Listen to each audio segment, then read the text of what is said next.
अर्जुन, निखिल, आयुष और पूजा आधी रात एक सुनसान हवेली में जाते हैं। दरवाजा अपने आप कराक करके खुलता है। अंदर अजीब चित्र, फुसफुसाहटें और ऊपर से आती टक की आवाज सबको डरा देती है।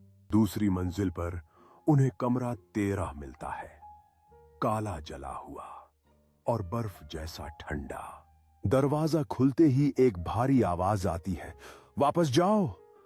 अंदर एक टूटा दर्पण, जले निशान और एक पुरानी किताब मिलती है। दर्पण में उनकी परछाइयों की जगह एक काली, बिना चेहरे की आकृति दिखती है जो धीरे धीरे पास आती है। दरवाजा बंद हो जाता है। दीवार पर शब्द उभरते हैं, यह कमरा लोगों को खाता है। किताब में लिखा मिलता है कि दर्पण में छुपे सच को जगाना ही बाहर निकलने का रास्ता है। अर्जुन उल्टा मंत्र पढ़ता है, आकृति पीछे हटती है, दर्पण टूटता है, दरवाजा खुल जाता है। चारों भागते हुए हवेली से निकल जाते हैं। लेकिन बाद में अर्जुन जब भी दर्पण देखता है, उसे कभी कभी वही आकृति फिर दिखाई देती है। चुप, स्थिर, घूरती हुई। अर्जुन कई रातों से सो नहीं पा रहा था। दर्पण में दिखने वाली काली आकृति अब और साफ दिखाई देने लगी थी।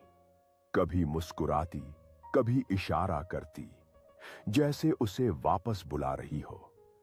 एक रात आकृति ने धीमी आवाज में कहा, वापस आओ, काम अधूरा है। अर्जुन घबरा गया। दोस्तों को बताया तो निखिल बोला, ये तुम्हारा वहम है। लेकिन तभी पूजा के फोन पर एक तस्वीर आई, उन चारों की, और पीछे कमरा 13 की वही आकृति खड़ी थी। सब डर गए।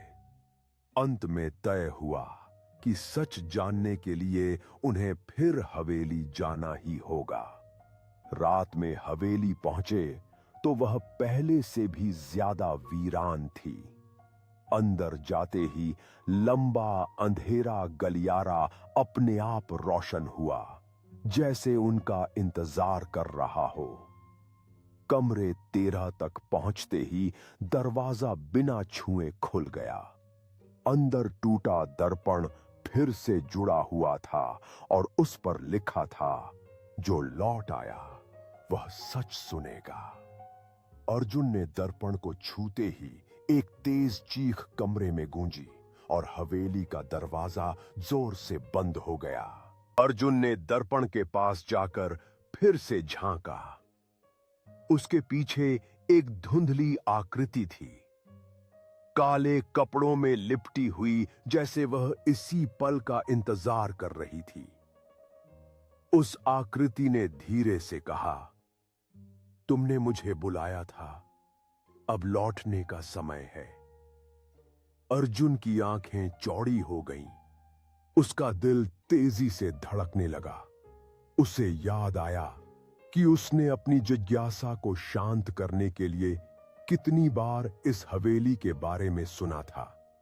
लेकिन अब वह जानता था कि कुछ रहस्य ऐसे होते हैं जिन्हें नहीं जानना चाहिए था। दरवाजा फिर से अपने आप बंद हो गया और कमरे की हवा ठंडी हो गई। आकृति ने मुस्कुराते हुए कहा, तुम मेरे साथ चलोगे? अर्जुन ने बेहोशी में सिर हिलाया। फिर अचानक सब अंधेरा हो गया। अगली सुबह उसके दोस्तों ने पाया कि हवेली फिर से सन्नाटे में डूबी हुई थी, लेकिन अर्जुन के जूते के निशान अब तक वहां थे, दूर कोने में जहां कोई और नहीं पहुंच सकता था।